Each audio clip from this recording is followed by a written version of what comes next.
জান্নাত পেতে হলে ইসলামী রাষ্ট্র ব্যবস্থা কায়েম করতে হবে, নিজেকে তার সাথে শামিল রাখতে হবে। আচ্ছা, প্রথমত আল্লাহ তাআলা কোথাও কোরআন এবং হাদিসে কোথাও রাষ্ট্র ব্যবস্থা অবশ্যই ইসলাম হওয়া জরুরি, এতে কোনো সন্দেহ নেই, কিন্তু এটাকে জান্নাত পাওয়ার জন্য শর্ত আল্লাহ বলেন না, আল্লাহ রসুলও বলেন নেই।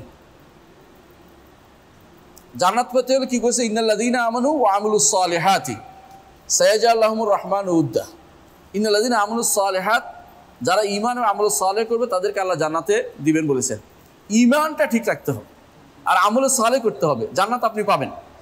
আচ্ছা দেখেন তো, নবী রাসূলরা মুহাম্মদ সাল্লাল্লাহু আলাইহি ওয়াসাল্লাম ছাড়া আর বড় বড় নবীরা যারা ছিলেন, উলুল আযম মিনার রাসূল, নূহ আলাইহিস সালাতু ওয়াস সালাম কোন রাষ্ট্রপ্রধান ছিলেন? ইব্রাহিম আলাইহিস সালাতু ওয়াস সালাম, মুসা আলাইহিস সালাতু ওয়াস সালাম, ঈসা আলাইহিস সালাতু ওয়াস সালাম। জান্নাতে যাবেন না?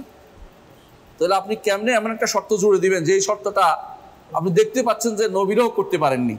যদি কেউ করতে পারে ভালো, এটা বড় কাজ, বড় গুরুত্বপূর্ণ কাজ, সমাজের শান্তি সব দিকে যদি আল্লাহর দিন থাকে, প্রতিষ্ঠা থাকে, ভালো।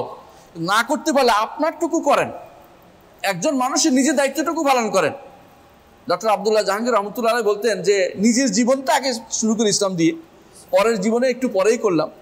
আপনি নিজে আগে করেন না নিজের উপরে। ঈমান আমল সালেহ আপনি করতে পারবেন, ঈমান আনতে কেউ বাধা দিবে? কেউ আমল সালেহ মসজিদে আসতে কেউ বাধা দিলে সে গুনাহগার হবে।